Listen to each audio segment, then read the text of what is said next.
नमस्कार, मी मृगा. बातमीपत्राची पहिलीच बातमी मोठी आहे. अमरावतीतनं बातमी येते. बातमी काय आहे आपण पाहूया. विकृत पैस जी लावली होती परतवाडाची, त्याची बातमी आहे. परतवाड्याच्या अयान अहमदची विकृत मोडस ऑपरेंडी आता समोर आली आहे. त्यांनी कशा प्रकारे गंडा घातला आणि मुलींचं शोषण केलं ते कळतंय.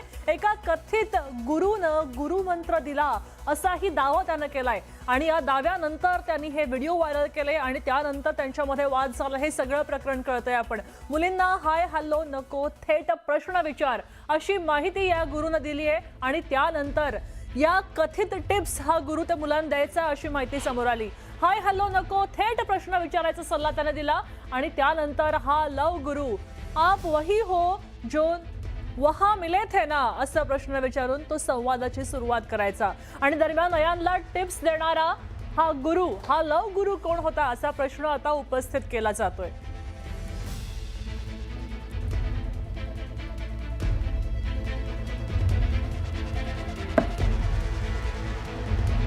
एआई इमेज. अयान मोबाईलवर चॅट करताना चॅटमध्ये आप वही हो ना, हम मिले थे ना असं म्हणायचा. हे वाक्य असं म्हणायचा. आरोपी अयानचा जो लव गुरु होता तो सांगायचा आप वही हो ना वहा हम मिले थे अशा प्रश्नापासून सुरुवात करायचा. आणि अयानना असा प्रश्न मुलींना विचारायचा आणि हाय हॅलो न करता थेट तो संभाषणाला सुरुवात करायचा. हा लव गुरु त्याचा जो होता तो त्याला या टिप्स द्यायचा असं कळतंय. आता अयानला टिप्स देणारा हा लव गुरु नेमका कोण असा प्रश्न सध्या पडतोय आणि त्याची ही चौकशी सुरू झाली आहे.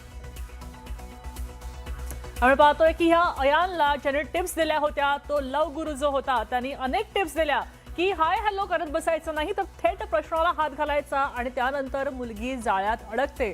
तेव्हा हा सल्ला त्याला कोणी दिला हे पाहणं नक्कीच महत्त्वाचं आहे. अमरावतीमध्येच या लैंगिक शोषण आणि ब्लॅकमेल प्रकरणी आता एक मोठी माहिती समोर आली आहे. या प्रकरणाचा मुख्य सूत्रधार कोण होता?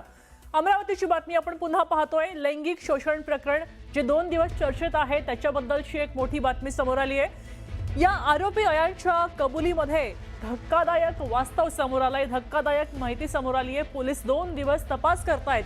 8 मुलींशी त्यांनी मैत्री केली तर फक्त 2 मुलींची लैंगिक संबंध अशी सध्या तरी माहिती मिळते. मात्र या 8ही मुली टार्गेटवर होत्या का हा सुद्धा प्रश्न आहे.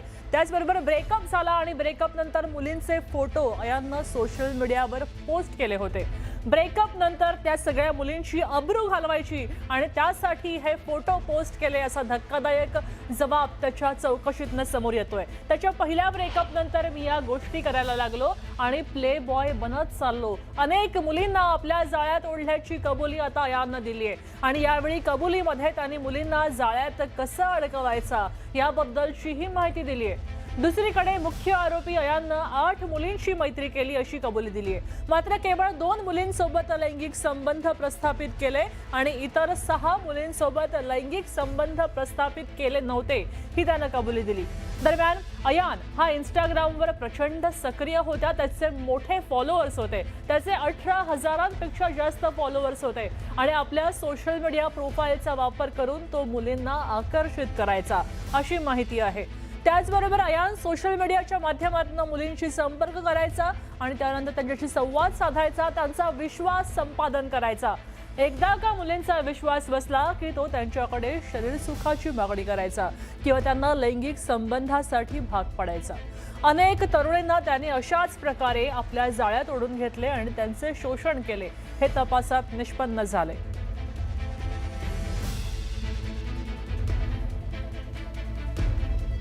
आता हा अयान प्ले बॉय कसा काय झाला आपण पाहूया.